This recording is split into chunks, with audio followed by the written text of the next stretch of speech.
Write the complex number in polar with the angle between 0 to 2 pi, using radian in this case. The complex number in polar coordinate is z equals r cosine of theta plus I sine theta. What we know about polar coordinate is that we would need to find r and the angle theta.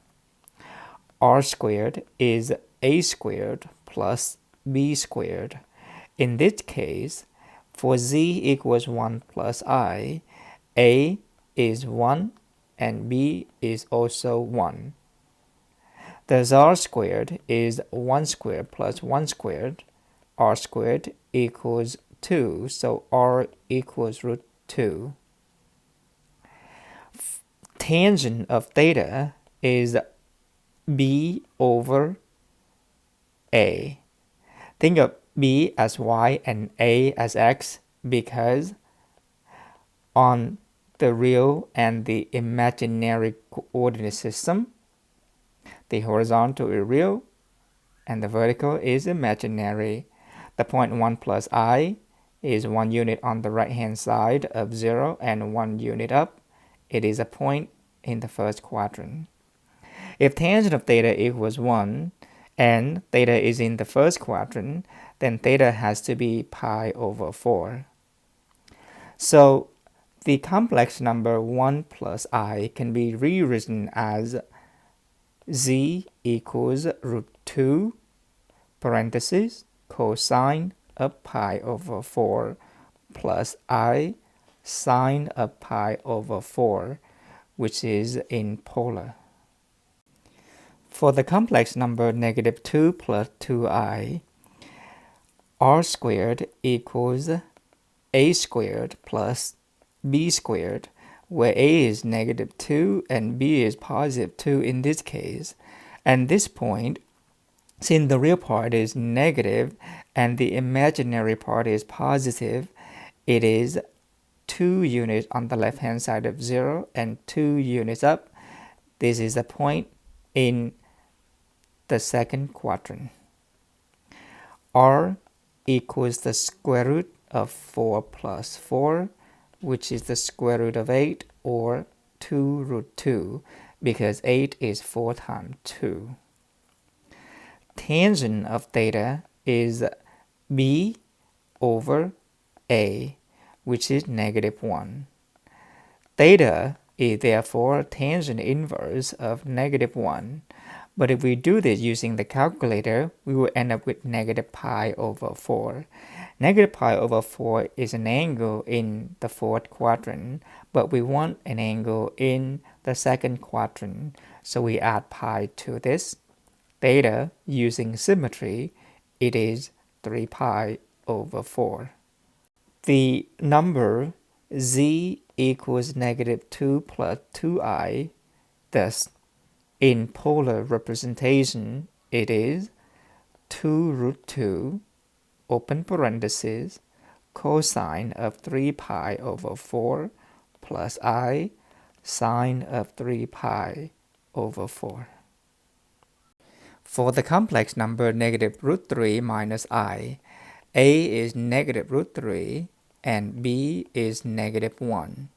Since the real part is negative and the imaginary part is also negative, this is a complex number in the third quadrant. First, we find r by finding r squared. R squared is a squared plus b squared, where a is negative root 3 and b is negative 1. Negative root 3, the quantity squared is positive 3. Negative 1, the quantity squared is 1. So this is 4. R equals the square root of 4, or 2. To find theta, we would first need to set up tangent of theta is b over a. We will keep both negative on the top and the bottom because this will be a point in the third quadrant, and we're looking for an angle theta in the third quadrant. The trick when we work with tangent, when we have 1 over root 3, is divide by both sides, or top and bottom, by 2. Tangent is y over x. And so the coordinate of the terminal point that is determined by the angle theta is x equals negative root 3 over 2 and y negative 1/2. The only theta that determines this terminal point is when theta equals 7 pi over 6. Thus, negative root 3 minus I can be rewritten as 2 open parentheses cosine of 7 pi over 6 plus I of sine of 7 pi over 6. Lastly, for 4 plus 3i, where a equals 4 and b equals 3, this is a complex number that is in the first quadrant for units from 0 and 3 units up from 0. First, we find r squared equals a squared plus b squared. So this is 16 plus 9 or 25. R is the square root of 25 or 5. To find theta, we set up tangent of theta equals b over a 3 over 4, which is not a nice number on the unit circle, so we would use tangent inverse. Tangent inverse of 3 over 4 using a calculator with radian mode, we have approximately 0.6435.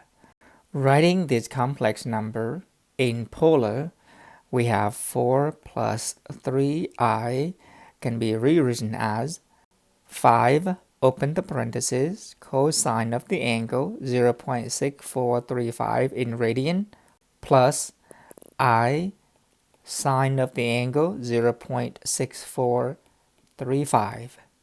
If we want the exact answer, we would write 5 open the parentheses cosine of tangent inverse of 3 over 4 plus I sine of tangent inverse of 3 over 4.